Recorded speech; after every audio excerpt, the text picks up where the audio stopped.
Salut,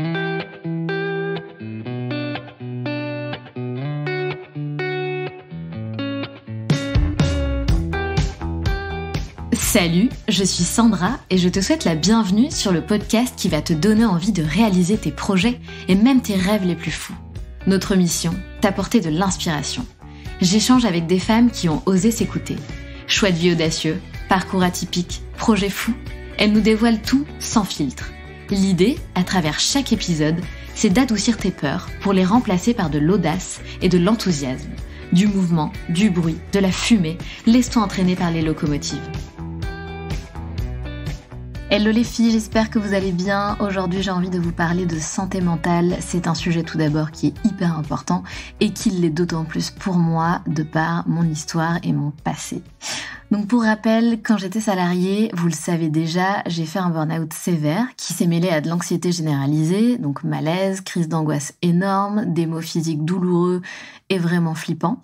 Et je peux vous assurer que je suis tombée de 12 étages du jour au lendemain. Aucun temps de préparation quand ça arrive, c'est-à-dire que t'es frappé de plein fouet, personne n'est venu te prévenir, attention, quelque chose va se passer, attention, tu vas vivre une période un peu compliquée, attention, tu vas enchaîner les crises d'angoisse. Non, il n'y a aucune période de préparation.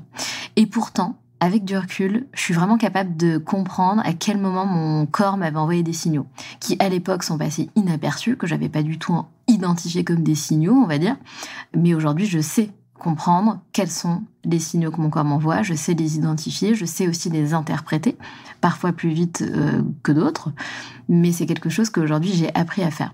Et c'est ça aussi dont j'ai envie de vous parler aujourd'hui. C'était vraiment une période horrible de ma vie, vous le savez, j'en ai parlé pas mal, j'essaie d'en parler de plus en plus. J'avais vraiment l'impression que jamais je pourrais revivre comme avant, en fait, que jamais je serais de nouveau, entre guillemets, normale, que j'allais peut-être devenir folle, que je passerais ma vie à faire des crises d'angoisse handicapantes. Et c'est vraiment handicapant, c'est-à-dire que tu peux être là, au travail, avoir rien de spécial, et d'un coup, t'as une pensée qui te traverse, qui va t'angoisser, et hop, c'est parti. Je sais pas, ça peut être un fourmillement dans le bras, une pointe dans le cœur. C'était toujours des trucs comme ça, ou bien la sensation que tu vas faire un malaise ou une crise d'angoisse beaucoup plus forte. Et c'est très handicapant parce que socialement parlant, forcément tu n'as pas la même attitude, tu ne te comportes plus de la même manière. Ces moments-là où tu es en espèce de début de crise d'angoisse, ou encore pire quand tu es en crise d'angoisse, tu ne peux pas, agir de la même manière, puisque tu te concentres tellement sur ce qui t'arrive pour essayer de régler le problème, entre guillemets, de minimiser la chose et de faire passer cette crise, que du coup tu as le visage fermé, tu n'es plus dans ton état normal, entre guillemets. Et en fait, le premier malaise que j'ai connu, il est survenu à 27 ans. Et pourtant, je lui ai donné aucune importance, même si j'ai dû partir aux urgences parce qu'il était accompagné de fourmillements, jambes, visage, bras, enfin bref, tout ce qu'on adore. Mais ce que je savais pas, c'est que 2 ans plus tard, en fait, c'était finalement le premier d'une longue série. Mais ça, je le savais pas. À 27 ans, je prenais ma première direction d'hôtel, donc dans le cœur de Paris. J'avais fait 4 ans à l'hôtel du collectionneur, là où j'avais été responsable commerciale sur la zone Asie et Europe. Bref, je me sentais plus forte que jamais, je prenais la direction de l'hôtel, j'avais très très peur parce que c'était un challenge de dingue, il fallait manager une équipe, ce que j'avais jamais fait. Bref, mais je pensais vraiment que j'étais inatteignable. Je pensais que ceux qui avaient des problèmes psychologiques, c'était des faibles, et je pensais que moi, ça ne m'arriverait jamais. Ouais, je pense que je me sentais un petit peu... clairement supérieure, c'est vraiment pas ouf de dire ça, j'en suis pas fière clairement, mais avec vous savez que je parle toujours de manière transparente, donc je pense que c'est ça que je ressentais. Et surtout, je pensais que j'avais une capacité de travail qui était énorme, ce qui était le cas, je travaillais énormément, j'ai toujours adoré travailler de toute façon, donc je travaillais beaucoup, déjà parce que j'aimais ça, tout simplement, et parce que j'adorais relever des challenges. Mon délire, moi, c'était vraiment de me prouver à chaque fois à moi-même que je pouvais y arriver, que j'en étais capable, que j'allais prendre cette direction d'hôtel, n'ayant jamais dirigé un hôtel de ma vie, n'ayant aucune expérience similaire, que j'allais tout déchirer, c'est tout, et ça n'allait pas être autrement. Et en fait, je trouve que c'est incroyable comme boost de confiance en soi. Par contre, c'est moins incroyable pour ta santé mentale. Mais ça, je le savais pas. Et c'est exactement de ça dont j'ai envie de vous parler aujourd'hui. Ne vous pensez pas intouchable parce que vous ne l'êtes pas. Ne vous pensez pas inatteignable non plus parce que vous l'êtes. Ne vous pensez pas immortel parce que malheureusement nous sommes toutes et tous mortels. Ne vous pensez pas plus forte que les autres parce que moi aussi je pensais que ça n'arrivait qu'aux autres, mais c'est pas le cas. Ne pensez pas que ça ne vous arrivera jamais parce que c'est possible que ça vous arrive. Mais on peut faire en sorte d'éviter les choses. On peut anticiper pour que ça ne vous arrive pas. Quand ça m'est arrivé, certaines de mes amies n'ont pas du tout compris ce qui m'arrivait. Et ce qui est drôle, enfin c'est pas drôle du tout même, mais c'est qu'elles ont été ensuite touchées par des crises d'angoisse, par l'anxiété, pour d'autres raisons bien évidemment.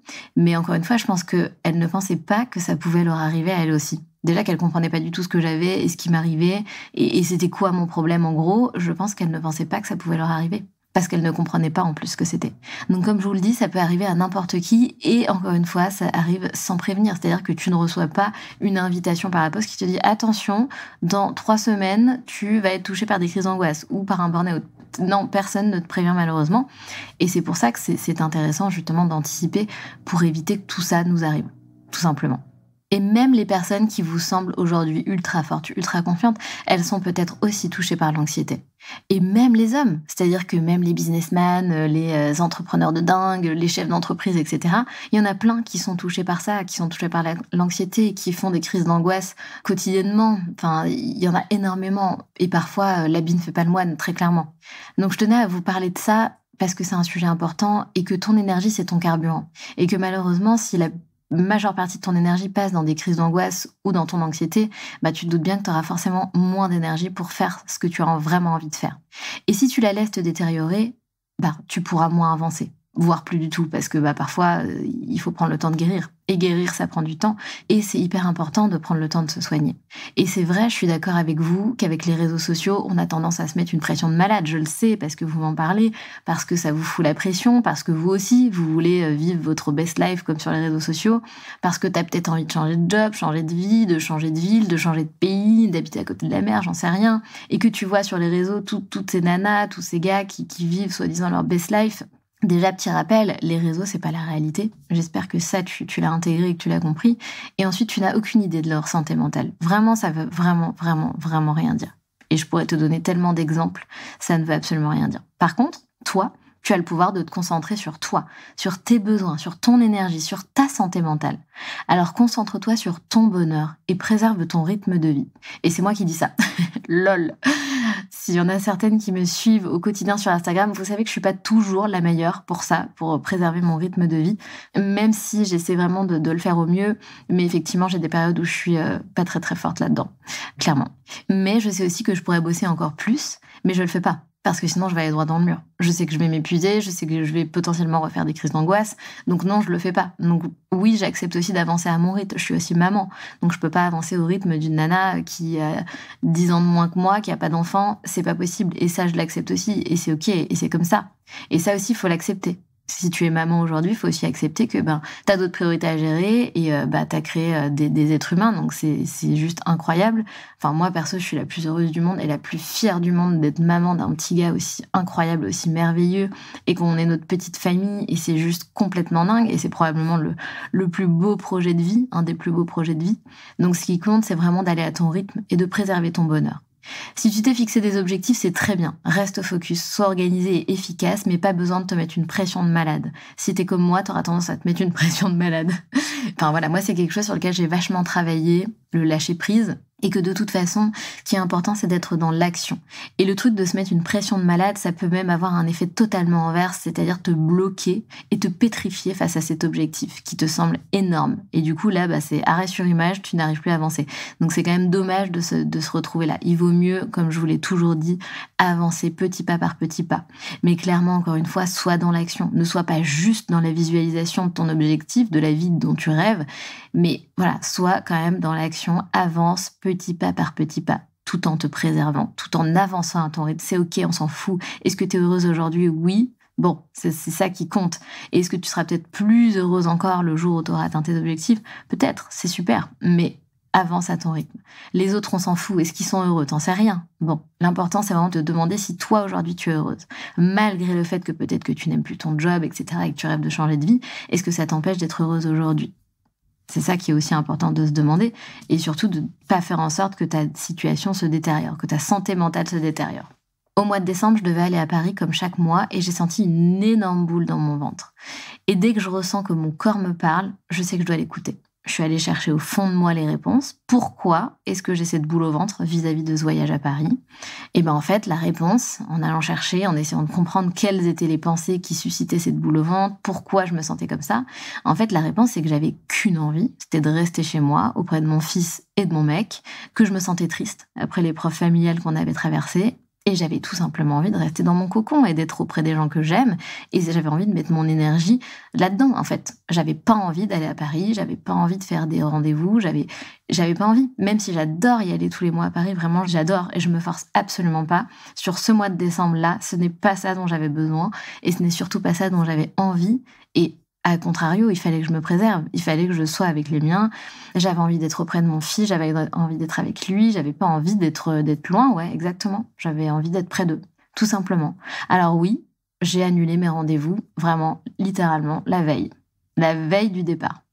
Et le truc, c'est que si jamais tu as ce genre de dilemme où tu dois faire un choix, même si c'est un peu last minute, chaque choix a ses conséquences. Donc je me suis posé la question, est-ce que je peux en assumer les conséquences si j'annule ce déplacement en last minute ? Oui, clairement oui, il n'y a pas mort d'homme. Ma boîte ne va pas couler parce que j'annule un rendez-vous à Paris. Alors je savais par contre que ça impliquerait que je devrais aller 2 fois à Paris au mois de janvier au lieu d'une. Et je savais aussi que j'allais peut-être perdre des invités avec qui j'avais prévu des tournages de podcasts et que j'allais peut-être pas pouvoir les reprogrammer aussi vite parce que c'est des personnes qui sont très occupées. Et c'est le cas. Il y a 2 personnes que j'ai toujours pas réussi à recaler, avec qui on n'a pas encore replanifié de date, mais c'est pas grave. Si ça doit se faire, ça se fera. Et puis c'est la vie. Santé mentale avant tout. Je sais que j'étais pas capable d'aller à Paris. Clairement, j'en étais pas capable.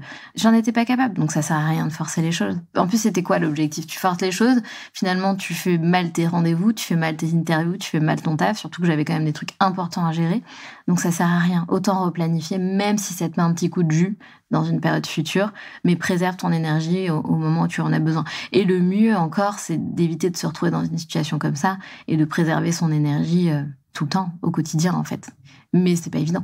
C'est pas évident de le faire. Moi-même, d'ailleurs, ça vous montre que je n'y arrive pas tout le temps. Pas du tout même. Donc, c'était la meilleure décision que j'ai prise. Soulagement de dingue une fois avoir pris cette décision, clairement. Et tout ça pour vous dire que c'est OK. Préservez-vous un maximum. Tu peux charbonner pour atteindre tes rêves, mais charbonne à ton rythme. Moi, j'aime bien me fixer des périodes de run et puis des périodes de relâchement. C'est comme ça que je fonctionne. J'ai beaucoup de mal à fonctionner à moitié. C'est vraiment, je suis pas efficace. Moi, je suis efficace quand je suis dans le rush. Malheureusement, c'est comme ça que je fonctionne. Par contre, après, il me faut des périodes de relâchement.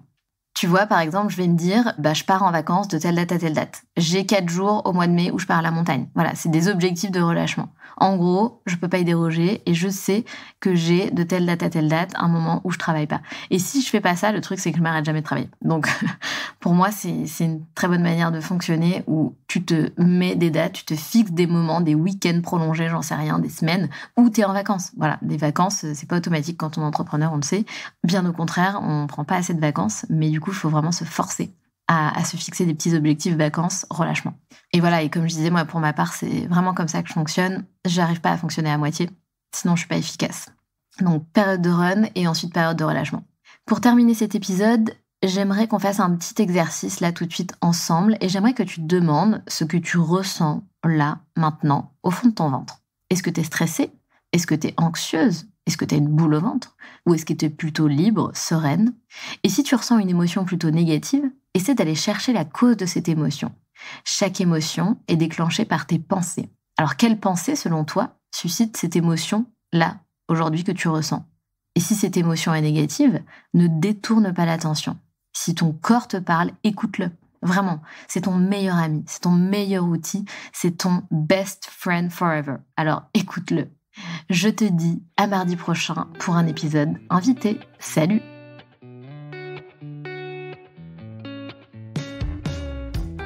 C'est la fin de cet épisode et j'espère qu'il t'a plu. Si tu as envie de laisser 5 étoiles sur Apple Podcast ou Spotify, surtout n'hésite pas. Merci pour ta fidélité et on se retrouve mardi prochain pour un nouvel épisode. Pense à rejoindre la communauté Les Locomotives sur Instagram pour toujours plus d'inspiration, de motivation et de good vibes.